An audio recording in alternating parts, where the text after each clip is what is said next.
மூன்றாவது விஷயம் நபிகள் நாயகம் ஸல்லல்லாஹு அலைஹி வஸல்லம் சொன்னாங்க இல்லையா, நான் உயிரோடு காலத்தில் யாரெல்லாம் எனக்கு உதவி செய்தார்களோ உபகாரம் செய்தார்களோ அத்தனை பேருக்கு நான் செஞ்சேன் திருத்தி உபகாரம் செய்து விட்டு சொன்னாங்க இல்லையா. ஸல்லல்லாஹு அலைஹி வஸல்லம் சொன்னாங்க, ஒரு மனிதர் அல்லாஹ்வுக்கு நன்றி செலுத்துவதை போன்று தம்மோடு வாழக்கூடிய சக மனிதரிடம் நன்றி ஒருவரோடு நடந்து கொள்வது ஒரு இறை நம்பிக்கையாளர் பண்பாகும் சொன்னாங்க.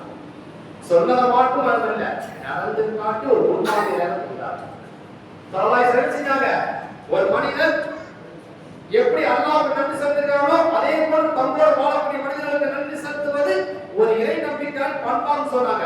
சொல்லிவிட்டு தான் நடந்து காட்டினார்கள் என்பதை பார்க்கிறோம். இன்னைக்கு உதவி உபகாரம் என்பது ஒரு பெரிய விஷயமே கிடையாது. ஏனென்றால் நம்முடைய வாழ்க்கையில பல நேரங்களில் யாராவது நமக்கு என்ன செய்வாங்க, உதவி உபகாரம் செய்து கொண்டே இருக்கிறாங்க. நம் பெற்றோர்களுக்கு உதவி செய்யலாம், நம்முடைய அண்ணன் உதவி செய்யலாம், நண்பர் இப்படி வீட்டு கொண்டே நமக்கு போகலாம். ஆனா அல்லாஹ்வின் தூதர் முஹம்மது நபி ஸல்லல்லாஹு அலைஹி வஸல்லம் அவர்கள் தங்களுடைய வாழ்க்கையில் யாரெல்லாம் அவர்களுக்கு உதவி செய்தார்களோ உபகாரம் செய்தார்களோ தேடி தேடி சென்று என்ன செஞ்சாங்க, அவருக்கு பிரதி உபகாரம் செய்திருக்கிறார்கள் என்பதை நாம் பார்க்கிறோம். ஸல்லல்லாஹு அலைஹி வஸல்லம் சொல்றாங்க,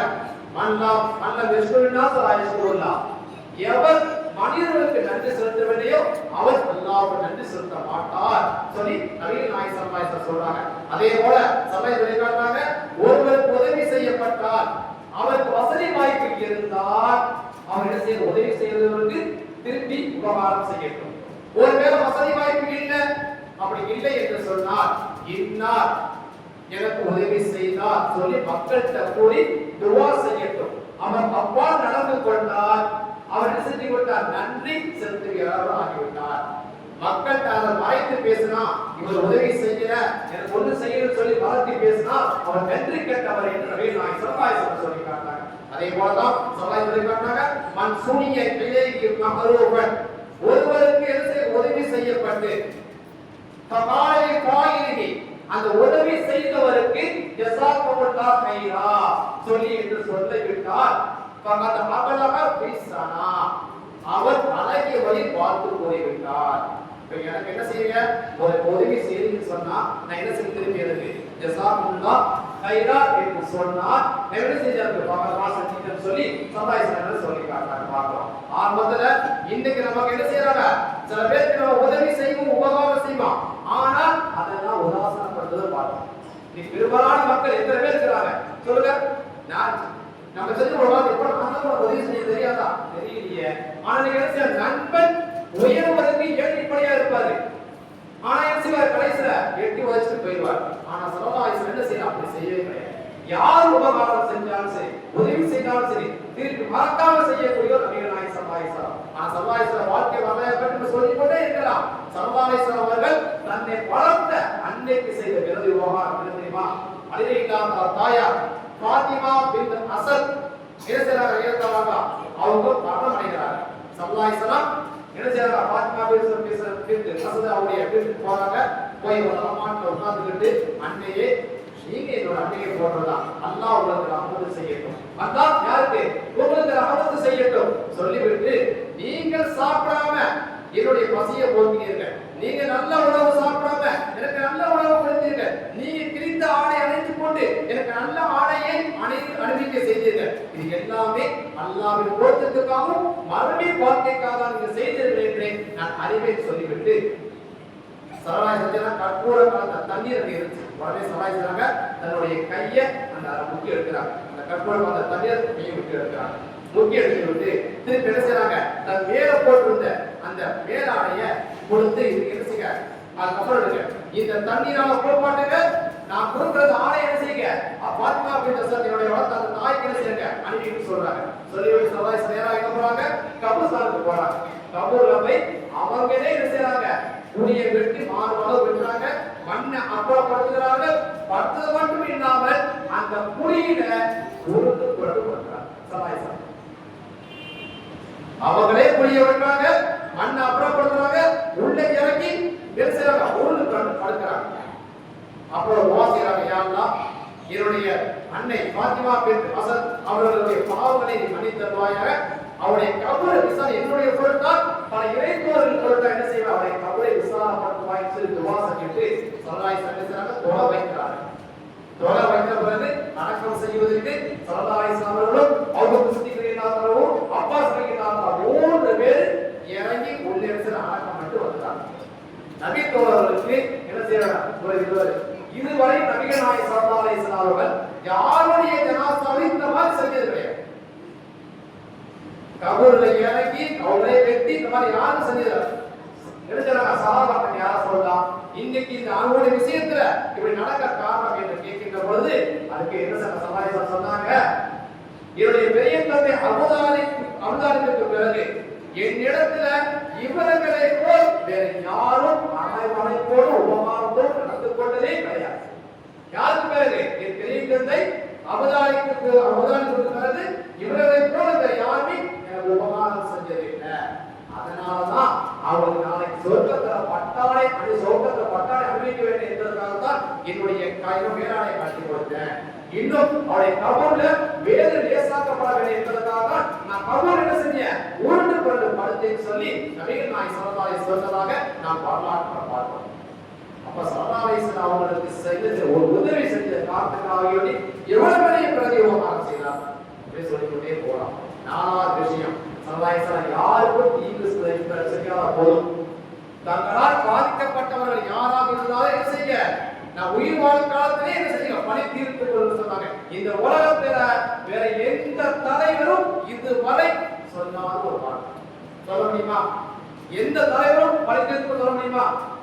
தவறு செய்வாரு, அடிப்பாரு, திருப்பி கேட்டோம்னா யாருக்கு அடிக்க வர கோபம் வந்துடும். ஆனா ஸல்லல்லாஹு அலைஹி வஸல்லம் செஞ்சாங்க, எல்லா தலைவரும் மாறுபட்டிருந்தாங்க. இதோட ஒரு சம்பவம் ஸல்லல்லாஹு அலைஹி வஸல்லம் செய்றாங்க, மரணமடைவதற்கு சில தினங்களுக்கு முன்பு அவங்களுக்கு என்ன சரியான காய்ச்சல் ஏற்படுகிறது. ஒரு 5 தினங்கள் புதன்கிழமை சரியான காய்ச்சல் உடலாம் போகுது. அந்த அப்பா ஸல்லல்லாஹு அலைஹி வஸல்லம் மயக்கம் போட்டு கீழே விழுறாங்க. அப்ப நபிகள் நாயகம் ஸல்லல்லாஹு அலைஹி வஸல்லம் சஹாபாக்களுக்கு பல கிணறுகளில் தண்ணீர் எடுத்து மேல வந்து ஊத்துங்கன்னு சொல்றாங்க.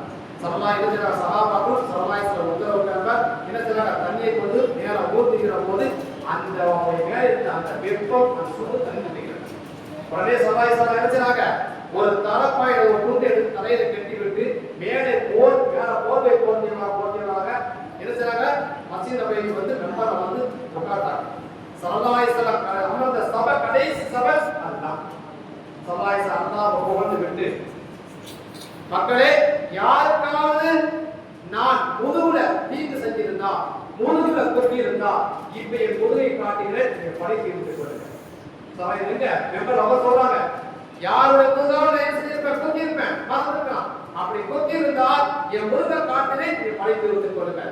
யாருடைய யாருக்காவது கண்ணியை குறைவாக பேசி இருந்தால், ஏசி இருந்தால் இதோ உங்க முன்னால நிக்கிறேன், படை தீர்த்து கொள்ளுங்க சொல்லி ஸல்லல்லாஹு அலைஹி வஸல்லம் சொல்லிவிட்டு மெம்பர் வந்து இறங்கி ரோகத்தை வைக்கிறார். திருப்பி ரோகத்தை விட்டு மீண்டும் மெம்பரை ஏறி படை தீர்த்து கொள்வதற்கு படை தீர்த்து கொள்ளுங்க.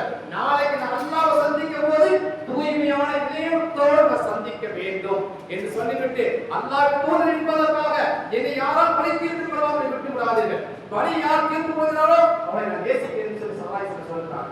அந்த நேரத்துல சபையில் இருந்த வசனம் யார் சொல்லலாம், எனக்கு 3 திருகம் தரணும். எத்தனை திருகம்?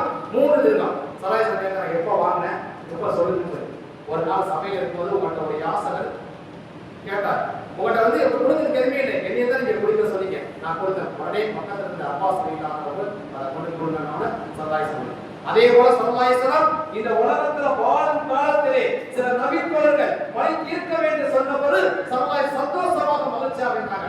அதை பார்க்கலாம், உஸைத் இப்னு ஹுலைர் என்ற சஹாபி ஒரு சமயம் நபிகள் நாயகம் ஸல்லல்லாஹு அலைஹி வஸல்லம் சபையில் அமர்ந்திருக்கிறாங்க. அப்படி அமர்ந்திருக்கின்ற பொழுது எல்லாரும் சிரித்து கேள்வி பேசியிருக்காங்க. அப்ப பக்கத்துல இருந்த உஸைத் இப்னு ஹுலைருடைய அந்த இடுப்புல ஒரு குச்சினால கேலிக்காக ஸல்லல்லாஹு அலைஹி வஸல்லம் குத்திட்டாங்க. ஒரு கேலிக்காக ஸல்லல்லாஹு அலைஹி வஸல்லம் குத்திட்டாங்க. சிறிது நேரத்துல அந்த சஹாபி யார சொல்லலாம், எனக்கு நீங்க குத்துறது படிக்கிறது 400 கொடுத்துருக்காங்க. உடனே ஸல்லல்லாஹு அலைஹி வஸல்லம் சொல்ல தாராளமா குத்திட்டுறேன். இல்லை யார சொல்லலாம், அப்ப நான் சட்டம் போடல, நீங்க சட்டம் போடுறீங்க. உடனே ஸல்லல்லாஹு அலைஹி வஸல்லம் தன் மேலாடைய கரத்துல பிறகு அந்த உஸைத் இப்னு ஹுலைர் என்ன செய்றாங்க, சரலாயசனுடைய அந்த உணவத்தை என்ன செஞ்சாங்க? புத்தம் விட்டாங்க. யார் சொல்லலாம்? பணித்து நிறுவியிருக்காங்க. அதே போலதான் மதுரை யுத்தத்துல என்ன சவாத்ரி ஹவாசி என்ற சஹாபி வரிசையை சம்பு சகாய சம்பு அவங்களுக்கு தான் யார சொல்லலாம்? நான் பணித்து வந்து சட்டை காட்டாங்க. நுகர்வுல உத்தரவு சகாயத்தில் காட்டுறது உபார்ந்த வராங்க. கனி வைக்க போகிறீங்க. இந்த உலகத்துல நபிகள் நாயகம் ஸல்லல்லாஹு அலைஹி வஸல்லம் அவங்க என்ன செய்றாங்க? உயிரை விடுகிற பொழுது தூய்மையான இதயத்தோட அப்பக்கத்தோட பேசுறது. உயிரை விட்டு ஒரு உலகத்தை விட்டு விட்டுறாங்க. ஆனா இன்னைக்கு யாராவது சொல்ல முடியுமா? சொல்லுங்க. அந்த உலகத்துல சகாயத்தோட பிறக்கும் போது போரோட பிறந்தாங்க, வாழும்போது போரோட வாழ்ந்தாங்க, மரணிக்கின்ற போது புகழோடு சகாயத்தோட படைத்தாங்க. இதெல்லாம் நம்முடைய அந்த வாழ்க்கை நமக்கு என்ன உணர்த்துகிறது. இப்ப ஸல்லல்லாஹு அலைஹி வஸல்லம் இந்த மீலாது விழா தொடர் பயான் ஒவ்வொரு ஊரும் நடந்துகிட்டு தான் இருக்குது. ஆனா நம்ம என்ன செய்ய பயானை கேட்கிறோம். ஆனா அந்த பயானில இருந்து நம்ம ஏதாவது வாழ்க்கை கொஞ்சம் மாறி இருக்குமா? கேட்டுவிட்டு நம்ம போய்கிட்டே தான் இருக்கிறோம் எல்லாரும். ஆனா ஸல்லல்லாஹு அலைஹி வஸல்லம் சுன்னத் நம்மகிட்ட எவ்வளவு வந்திருக்கு சொல்லுங்க. பயான் கேட்டா மட்டும் போதாது, அந்த சுன்னத் உள்ளது. இன்னைக்கு இந்த விஷயத்துல 4 விஷயத்துல ஸல்லல்லாஹு அலைஹி வஸல்லம் அந்த வாழ்க்கை விமர்சனம் அது அவங்களோட ஸல்லல்லாஹு அலைஹி வஸல்லம் அவங்க மூணாவது விஷயம் பண்ணாங்க. என்னது? பிறகு உபகாரம். இது நம்ம வாழ்க்கை என்ன செய்யணும்? நமக்கு வரணும். அதே போல யாருக்கு தீங்கு செஞ்சிருந்தாலும் நாம என்ன செஞ்சிடறோம்? நம்ம போய் திருப்பியும் பார்க்க முடியாது. மனுஷன் சொல்றோம். நம்ம போய் காட்ட அடுத்த உள்ளாட்டா வரமாட்டாங்க. நம்ம ஸல்லல்லாஹு அலைஹி வஸல்லம் அவங்க எதை சொன்னாங்களோ அதை நான் வாழ்க்கையில கொண்டு வந்து அல்லாஹ் செய்வாங்க. அந்த ஒரு 3 கேள்வி என்னன்னா, ஸல்லல்லாஹு அலைஹி வஸல்லம் அவங்க தாயா வளர்ப்பு தாயா பாத்திமா பின்த் அஸத் அடக்கம் செய்ய போது 3 சஹாபி அடக்கம் செஞ்சாங்க. அந்த 3 சஹாபியா 3 பேர் அடக்கம் செஞ்சாங்க. ஐவிகால தாயா அந்த 3 பேரோட பேர் என்ன?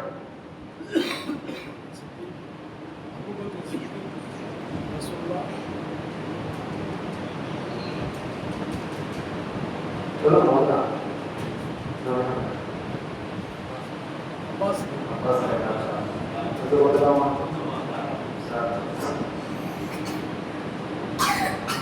அடுத்ததாக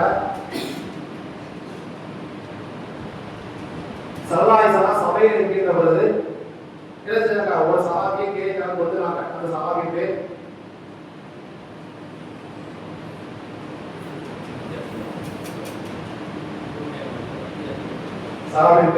சொல்லுங்க.